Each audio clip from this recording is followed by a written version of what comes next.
What if the only path to safety led you through a blizzard, with your children in tow, and directly to the door of a man whose eyes held storms of their own? What if survival meant trusting a stranger who seemed as harsh and unforgiving as the wilderness itself? Stick around, because the choices made in the heart of a tempest can forge bonds stronger than any steel, and this story is for anyone who has ever knocked on a door, desperate, and prayed for the kindness within. The wind was a living thing, a predator with teeth of ice and a howl that promised oblivion. Ilara stumbled through the deepening snow, her two small children, Finn and Lily, clutched tight against her sides. Each gust threatened to rip them from her grasp, to scatter them like chaff in the unforgiving white. Behind them, miles back now but always too close in her mind, were the raiders. Their shouts, the glint of firelight on steel, memory seared into her, fueling a terror that outstripped even the bite of the storm. Her husband, Liam, was gone. Lost to their savagery. The thought was a fresh stab of pain, almost enough to make her fall, but the small, cold hands in hers were a relentless anchor to the present. She had been running for 2 days, the meager provisions in her satchel long since exhausted. The cabin appeared through the swirling snow like a mirage, a dark, solid shape against the blinding white. Hope, sharp and desperate, pierced through her exhaustion. It was a gamble. Raiders often used isolated cabins. But the alternative was a slow, freezing death for her children, and that she would not allow. The snow was up to her thighs now, each step an agonizing effort. Finn, barely 6, whimpered, his small face blue with cold. Lily, younger still, was a dead weight in her arms, mercifully quiet. Ilara reached the door, a rough-hewn plank affair, and raised a trembling, frozen hand. She knocked, the sound swallowed by the wind's roar. She knocked again, harder, a prayer in every blow. The door creaked open a sliver, revealing a sliver of a man's face, weathered and hard, a shotgun held steady in one hand. His eyes, the color of a winter sky before a heavy snow, raked over her, lingering on the children. They were assessing, cold, and held no immediate welcome. Desperation clawed at Ilara's throat. "Please," she gasped, the word torn away by the wind. "My children, the storm, raiders." The man's gaze didn't soften, but something flickered there, a recognition of the wolf at the door, perhaps, or the deeper chill of the grave. He was silent for a long moment, the wind shrieking around them like a chorus of demons. Ilara could feel the last of her strength ebbing away. He has to help, she thought, a frantic prayer. He just has to. Then, with a gruff movement, he pulled the door wider. "Get in," he rasped, his voice like stones grinding together. It wasn't an invitation, it was a command, stark and devoid of warmth, but it was an opening. Ilara practically fell inside, dragging Finn with her, Lily still clutched to her chest. The sudden cessation of the wind's assault was a physical blow. Warmth, thick with the smell of wood smoke and something savory simmering, enveloped them. It was a small, one-room cabin, sparsely furnished but clean. A stone fireplace dominated one wall, a cheerful blaze roaring within. The men closed the door, the heavy thud of the bar falling into place a sound of grim finality. He gestured with the shotgun towards the fire. "Get them warm." There's stew on the hearth, he didn't offer to help, just watched, his expression unreadable. Ilara sank to the rough wooden floor before the fire, fumbling with frozen fingers to remove the children's sodden outer layers. Finn was crying now, quiet, exhausted sobs. Lily began to stir, a small, fretful sound. The man had turned away, stowing the shotgun on a pair of hooks above the mantelpiece. He moved with an economy of motion, a sense of contained power. He was older than she'd first thought, perhaps 40, his dark hair threaded with silver at the temples, lines etched deep around his eyes and mouth. He was not a man accustomed to company, that much was clear. "Raiders, you said?" he asked, his back still to her as he ladled stew into a pair of wooden bowls. "Yes," Ilara whispered, her voice hoarse. "They attacked our homestead. 2 days ago. They killed my husband." The words came out flat, devoid of the agony that churned within her. There was no room for grief, not yet. Survival was a jealous master. He set the bowls on the small, rough table. He didn't offer condolences. He didn't ask for details. He simply stated, "They won't travel in this." Not tonight. He glanced towards the single small window, now a sheet of opaque white. Storms got nowhere to go tonight. Ilara managed to strip off Finn's wet clothes and her own outer shawl, huddling him close to the fire. She unwrapped Lily, whose small body was frighteningly cold. She rubbed the child's limbs, her own hands clumsy and numb. The men brought over one of the bowls of stew and a spoon. He didn't look at her, just set it down near her. "Eat," he said. "You too." The aroma of the stew, rabbit, she thought, and root vegetables, was dizzying. She hadn't realized how hollow she was. She fed Finn first, small, careful spoonfuls. His shivering began to subside, a little color returning to his cheeks. Then she coaxed a little broth into Lily. Finally, she ate herself, wolfing down the hot, nourishing food with a desperation that shamed her, but she couldn't stop. The men ate standing by the window, watching the storm. He was a bulwark against the howling chaos outside, a silent, brooding presence. Who was he? A trapper? A recluse? Perhaps even an outlaw himself, though his cabin was too neat, too ordered for that. Questions swirled in her tired mind, but she hadn't the strength to voice them. When the bowls were empty, he took them without a word and rinsed them in a bucket of water near the door. He then laid out a thick bearskin rug closer to the hearth. "Children can sleep there," he said.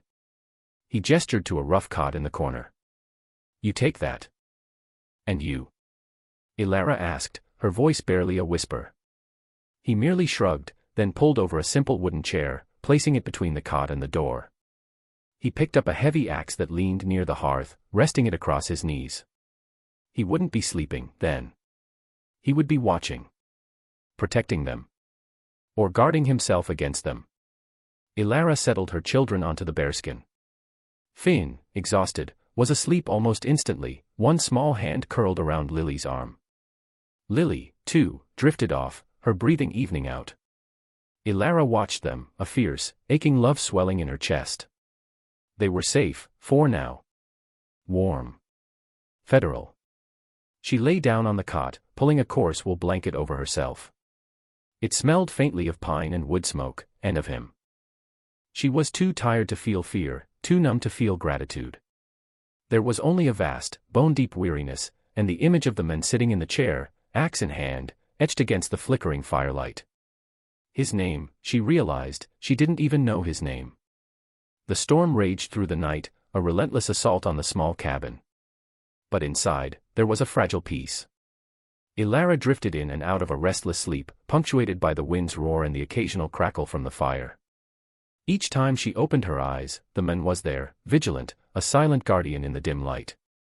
He hadn't moved, except to add wood to the fire.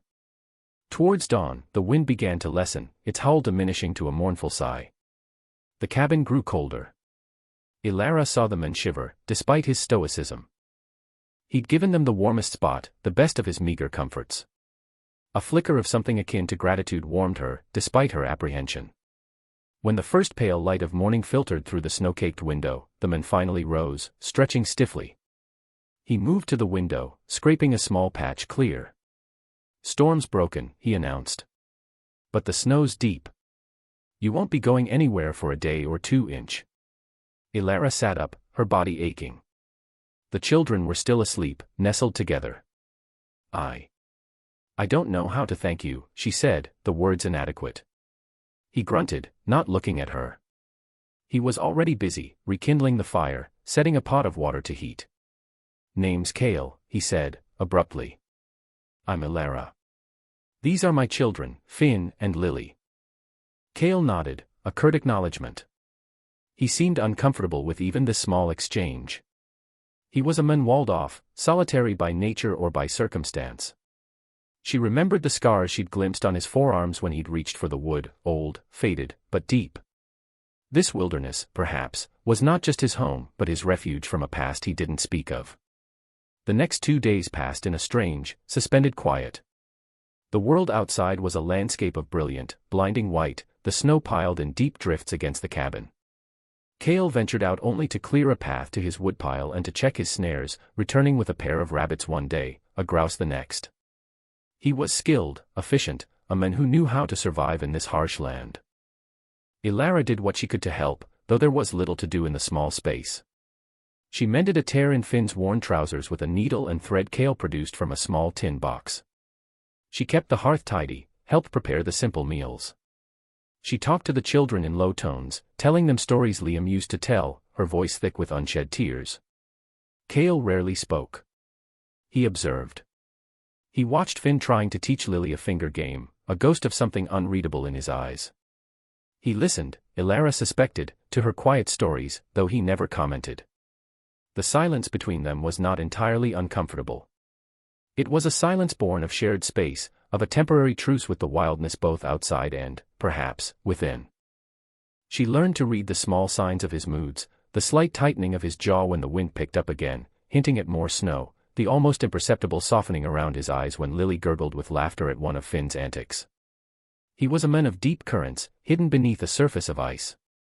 On the third morning, the sun shone bright on a transformed world. Cale returned from an early foray outside, his expression grim. "Tracks," he said, his voice flat. 3 men. Passed by, heading west, maybe half a day ago. Could be them. Could be others. Fear, cold and sharp, pierced Ilara.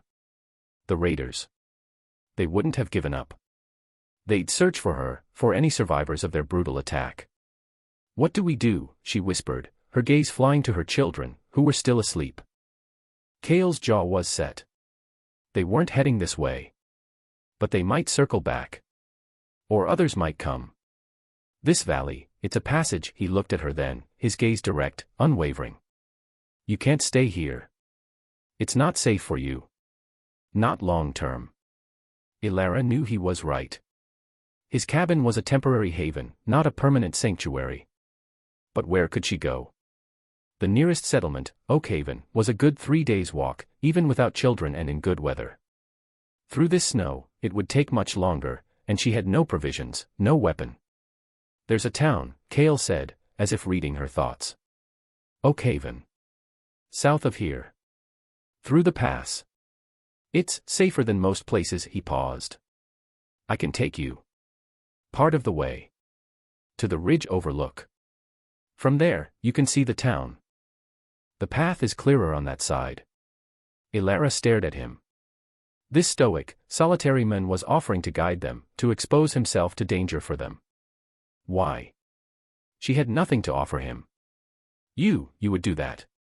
He shrugged, turning away to pack a small haversack with dried meat, a water skin, and a tinderbox. "Snow's too deep for children to walk far. I have a small sled I use for hauling wood. Can rig it for them." His tone was practical, as if discussing a routine chore.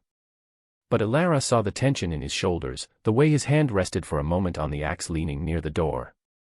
This was no small thing he was offering. "Why are you helping me, Cale?" she asked softly, needing to understand. He stopped his preparations, his back to her. For a long moment, he was silent. When he finally spoke, his voice was low, rougher than usual. "Lost my own," he said, so quietly she almost didn't hear. "Wife. Daughter. Fever, years back. Before I came to these mountains." He didn't elaborate. He didn't need to. The raw grief in those few words was a chasm, deep and unhealed. He turned then, and his eyes, those winter sky eyes, held a pain that mirrored her own. "No one should be alone out here with wolves at the door. Not if there's a choice." Ilara felt a profound wave of understanding, and a sorrow that went beyond her own loss. This man, this gruff, solitary Cale, was not unfeeling. He was wounded, deeply. And in her desperation, in the vulnerability of her children, he had found a reason to reach out, to bridge the distance he had so carefully constructed around himself. "Thank you," she said, her voice choked with emotion. "There aren't words." He cut her off with a curt nod. "Get yourselves ready. We leave within the hour. The sooner we're on the trail, the better." The journey was brutal. Cale, true to his word, had fashioned a makeshift sled from woven branches and a hide, piling it with their few belongings and the children, wrapped in every spare piece of cloth and fur they possessed. He pulled the sled with a grim, relentless determination, his powerful shoulders straining against the ropes. Ilara walked beside him, sometimes breaking trail where the snow was softer, her own legs burning with the effort, but driven by a renewed, if fragile, hope. Cale moved with the quiet confidence of a man at home in the wilderness. He read the snow, the wind, the subtle signs of animal passage. He chose paths that offered the most cover, avoiding open ridges where they might be seen. He was always alert, his gaze constantly scanning their surroundings. Ilara found herself watching him, marveling at his strength, his resilience. He was like the ancient pines of the forest, weathered and scarred, yet enduring. They spoke little. The effort of movement, the need for vigilance, consumed their energy. But a different kind of communication was growing between them, one built of shared hardship, of unspoken reliance.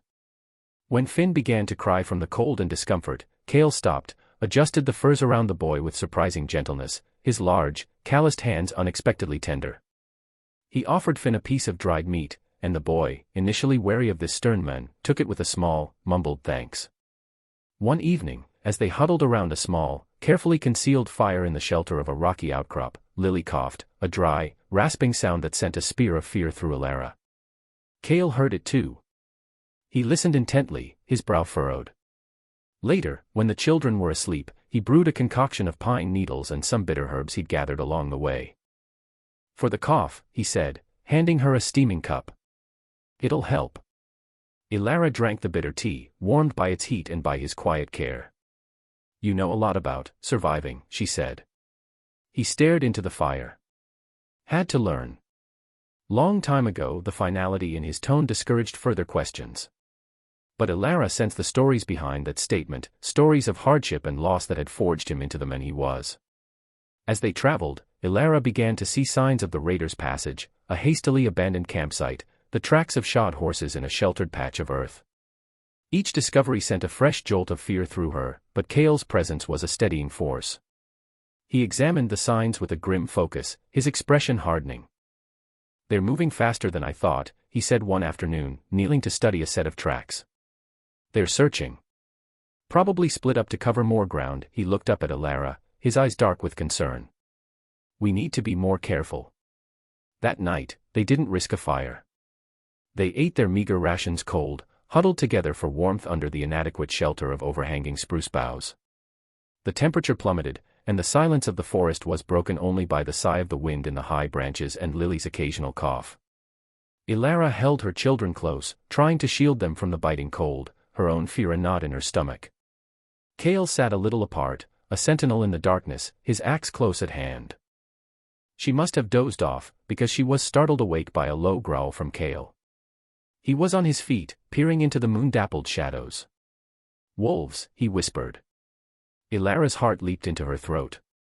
She could see them now, fleeting shapes moving among the trees, their eyes glinting like malevolent embers.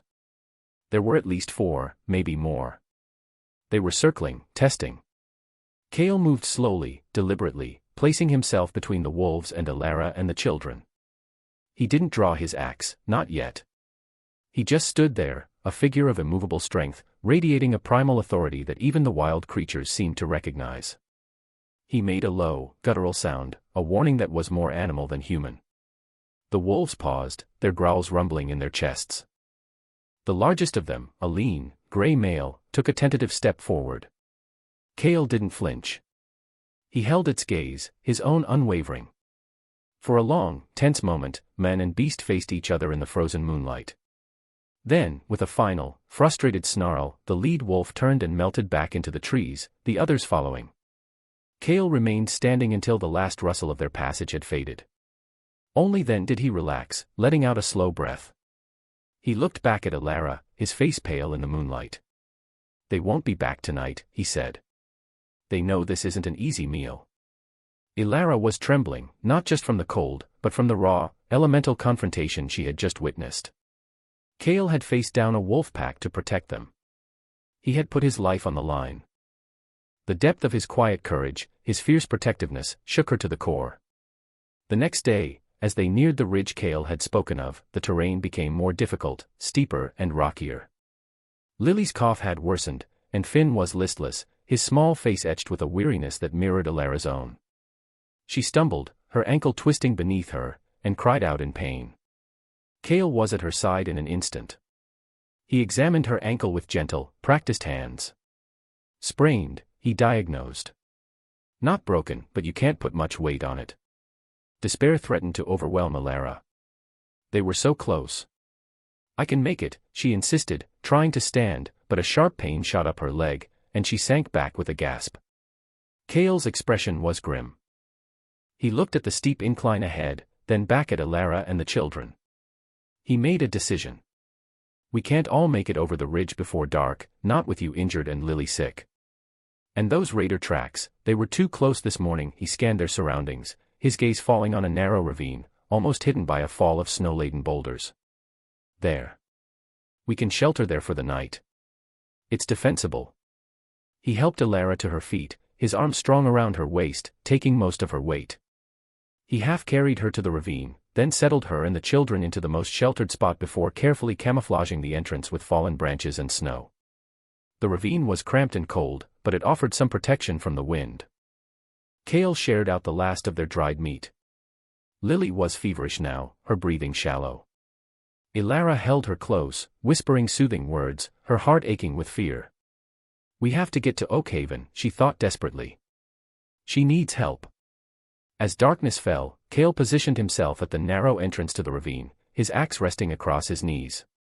He was a silhouette against the fading light, a guardian at the gate. Elara watched him, a profound sense of gratitude mixing with her fear. He had risked so much for them, strangers who had stumbled to his door. Suddenly, Cale tensed. He leaned forward, listening intently. Elara held her breath. Then she heard it too, the crunch of boots on snow, the low murmur of voices. Men. Approaching. Cale turned, his face a mask of grim resolve in the dim light.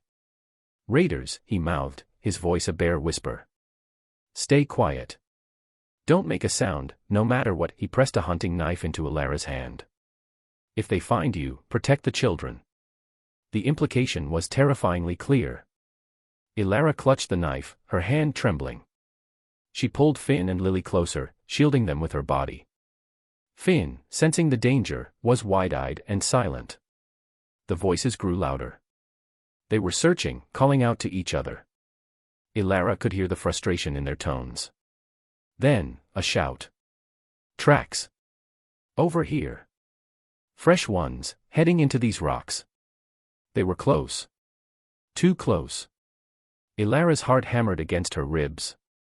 She could hear them scrambling over the boulders near the entrance to the ravine. Cale didn't move, didn't make a sound. He was a statue carved from shadow and resolve. One of the raiders, a burly man with a scarred face, peered into the ravine. His eyes, accustomed to the darkness, swept the narrow space. For a horrifying moment, his gaze seemed to lock onto Elara's, hidden in the deepest shadows. She pressed herself flatter, her breath caught in her throat, the knife a cold, desperate weight in her hand. Then Cale moved. With a speed that belied his size, he launched himself from the shadows, not with his axe, but with a large rock he dislodged from the ravine wall. He brought it down with savage force on the head of another raider who was just stepping into the entrance. The men crumpled without a sound. "What was that?" the scarred raider yelled, spinning around. Before he could react, Cale was on him, a silent, furious whirlwind. There was a brutal, desperate struggle in the narrow confines of the ravine entrance, grunts, the thud of fists, the sickening crunch of bone. Elara squeezed her eyes shut, praying, clutching her children. Finn whimpered, and she pressed his face into her shoulder. Then, silence.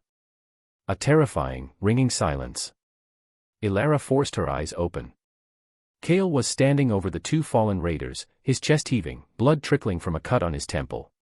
He looked down at them for a moment, then turned back to Elara. "Are you all right?" he rasped, his voice strained. Elara could only nod, tears streaming down her face. She was shaking uncontrollably. "There was a third one," Cale said, his gaze sweeping the area outside the ravine. "Heard him call out further down the slope. He'll have heard the fight. He'll either come back with more, or he'll run to fetch his main group." He looked at Elara, his eyes filled with a grim urgency. "We have to go. Now. Over the ridge. Oakhaven is our only chance." This was the crisis, the definitive moment. There was no turning back, no other option but to trust him, to follow him into whatever came next. Their fates were now irrevocably intertwined. He had fought for them, bled for them. Cale helped her up, his touch surprisingly gentle despite the urgency. "Can you walk?" "I have to," Ilara said, gritting her teeth against the pain in her ankle. She would crawl if she had to. "For Finn." "For Lily."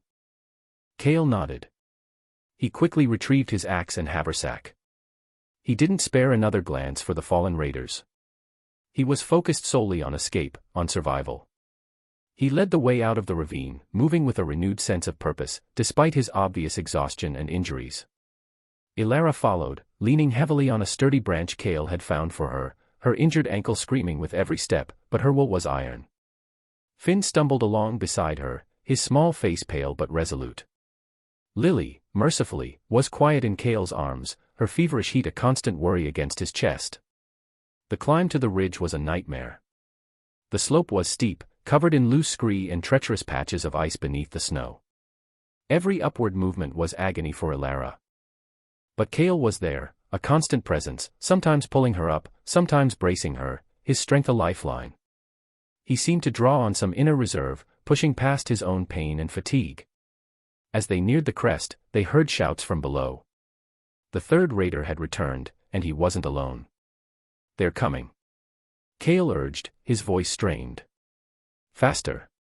They scrambled the last few feet to the top of the ridge, collapsing onto the windswept summit. And there, spread out below them in the valley on the other side, veiled in the soft light of pre-dawn, was Oakhaven. Wisps of smoke rose from chimneys, promising warmth and safety. It was a beacon of hope in a desolate world. But the sounds of pursuit were closer now. The raiders were on the ridge, not far behind them. Cale looked at Ilara, his face grim. "Take the children," he said, his voice low and urgent. "Follow the game trail down. It's steep, but it leads straight to the town. Don't stop. Don't look back," he handed Lily, still bundled and feverish, to Ilara. "Cale, no." Ilara cried, her heart seizing with dread. "You can't, they'll kill you." "I can hold them off," he said, his gaze fixed on the approaching figures. "Give you time. It's the only way." He pressed his hunting knife back into her hand. "Go, Ilara." "Live." For them, his eyes met hers, and in their depths, she saw not just grim determination, but a profound, aching tenderness. It was the look of a man who had found something worth dying for. "Cale," she whispered, her voice breaking. "Go," he commanded, his voice raw with an emotion he could no longer conceal. He turned then, axe in hand, to face the 5 raiders who were now silhouetted against the pale dawn sky. He was 1 man against 5, weary and wounded, but he stood as solid and unyielding as the mountain itself. Tears blinding her, Ilara clutched Lily and grabbed Finn's hand. "Run, Finn. Run." She half slid, half stumbled down the steep trail, her injured ankle a searing agony, but she didn't slow. Behind her, she heard the clash of steel, the guttural shouts of men, Cale's furious roar. She didn't look back. She couldn't. The descent was a desperate, chaotic flight. She fell, cutting her hands, but scrambled up again, driven by Cale's sacrifice, by the image of him standing alone against impossible odds. Finn, bless his brave little heart, kept pace, his small face a mask of terror and determination. Finally, breathless and sobbing, they reached the edge of the forest, and Oakhaven lay just ahead, nestled in the curve of the river. Lights were appearing in windows. People were stirring. Safety. Ilara stumbled towards the nearest cabin, Lily a burning weight in her arms. She hammered on the door, her voice a hoarse croak. "Help! Please, help us! My children, raiders!" The door opened, and a kind-faced woman with flour on her apron stared at them in shock. Other doors were opening. Men were appearing, armed with hunting rifles and axes. "Raiders," a grizzled man asked, his eyes sharp. "Where?" Ilara pointed back towards the ridge, tears streaming down her face. "Up there, a man, he's holding them off. Cale, he saved us." The men of Oakhaven exchanged grim glances. Without a word, a group of them, armed and resolute, headed towards the ridge. The kind woman pulled Ilara and the children inside, into the warmth of her home. Ilara could only watch the ridge, her heart a stone in her chest. She prayed, a desperate, silent plea. Lily was burning with fever. Finn was exhausted, huddled beside her, his eyes fixed on the distant mountain pass. Hours passed. A doctor was summoned for Lily, who clucked worriedly over her rasping breaths and high temperature. Kind hands tended to Alara's ankle, offered her food and drink she could barely swallow. All she could think of was Kale. Then, in the late afternoon, a shout went up from the edge of town. The men were returning. Alara rushed to the window, her breath catching in her throat. They were carrying someone on a makeshift litter. It was Kale. He was alive, but barely. He was pale, covered in blood, his eyes closed. One of the men from Oakhaven, the grizzled one who'd first spoken, approached Alara. "He's a brave man, ma'am," he said, his voice rough with respect. "Took down 3 of them before they got him. The other 2, they ran when we showed up. He saved your lives, no doubt about it. And probably ours too, by slowing them down." They carried Kale into the doctor's small surgery. Alara hovered outside, her fear a suffocating blanket. Finn stood beside her, his small hand clutching hers. He understood, in his childish way, the magnitude of what Kale had done. The doctor worked for a long time. Finally, he emerged, his face weary but hopeful. "He's strong," he said, looking at Alara. "Lost a lot of blood, couple of broken ribs, nasty gash on his arm, but he'll live. He's a fighter." Relief, so profound it was dizzying, washed over Alara. She sagged against the doorframe, tears of gratitude now, not just fear. Over the next few days, Oakhaven rallied around Alara and her children. They were given a small, empty cottage to live in. People brought food, clothing, firewood. Lily's fever broke, and though she was weak, the doctor pronounced her on the mend. Finn, slowly, began to smile again, playing with the other children in the village, though he often asked about the mountain men. Alara visited Kale every day. He was weak, his face pale against the pillows, but his winter sky eyes would follow her as she moved around the small room, tidying up, bringing him broth. They spoke little, but the silence was filled with unspoken things, gratitude, respect, a dawning, tentative affection. She would tell him about Finn and Lily, about the kindness of the townspeople. He would just listen, a rare, faint smile sometimes touching his lips. One afternoon, as she was changing the dressing on his arm, her fingers brushed his. He didn't pull away. Instead, his hand, calloused and scarred, closed gently over hers. "Thank you, Alara," he whispered, his voice still weak but clear. "For what?" she asked, surprised. "You saved us, Kale. We owe you everything." "For not running from the storm in my eyes," he said, his gaze holding hers. "For seeing something else." Alara's heart swelled. She understood. She had seen the pain, the loss, but she had also seen the strength, the quiet courage, the deep well of kindness he tried so hard to hide. She had knocked on his door seeking only survival, and she had found so much more. Weeks turned into months. Kale slowly regained his strength. The people of Oakhaven, initially wary of the grim, silent men from the mountains, came to respect him. He helped with repairs around the town, his skills with an axe and his knowledge of the wilderness proving invaluable. He was still a man of few words, but his actions spoke volumes. He was always there, steady and reliable. He spent more and more time at Alara's cottage. He would whittle toys for Finn, his large hands surprisingly deft. He would sit by the fire with Lily on his lap, her small hand often tangled in his beard, and a look of profound peace would settle on his face. Alara would watch them, a quiet joy blossoming in her heart. The ghosts of their pasts were still there, but they no longer haunted them with the same intensity. They were building something new, something strong, in the ashes of what they had lost. One evening, as the first snows of the next winter began to fall, Kale sat with Alara by the fire, the children asleep in the next room. The cabin was warm, filled with the scent of baking bread. "The mountains will be getting harsh now," Alara said softly, looking out at the swirling flakes. Kale nodded. He reached out and took her hand. "My cabin up there, it was a refuge.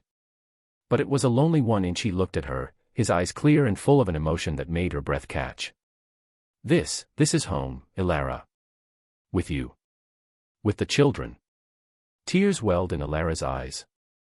She had fled from raiders, from death and despair, and had stumbled into the arms of a man who had risked everything for her. He had been her rescuer, her protector. Now, he was her partner, her family. "Yes, Cale," she whispered, her voice thick with emotion. "This is home."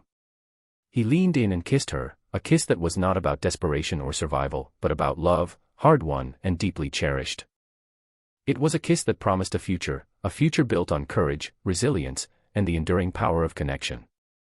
Outside, the wind howled, but inside the small cottage, there was only warmth, and peace, and the quiet strength of a family forged in the heart of a storm. Elara knew life would still have its challenges, the wilderness was never truly tamed, and memories, like scars, remained. But now, she was no longer alone. They faced the future together, their hands clasped, their hearts intertwined, a testament to the hope that can blossom even in the harshest of winters, and the love that can heal even the deepest of wounds. The raiders had taken much, but in the end, they had inadvertently led her to a salvation she could never have imagined. Not every family is born of blood. Some are chosen, forged in the fires of adversity, bound by courage and by love. What Cale and Elara found was more than just survival, it was a new beginning, a quiet promise whispered in the heart of the storm. Thank you for listening to their journey. If you've ever found an unexpected haven, or a strength you didn't know you possessed, tell us in the comments. Don't forget to leave a like, share your thoughts, and subscribe for so many truths left to tell. Do you believe true family is something we find, or something we build, especially when all seems lost? This is Channel Name Placeholder, reminding you that sometimes, the fiercest storms bring the most profound peace.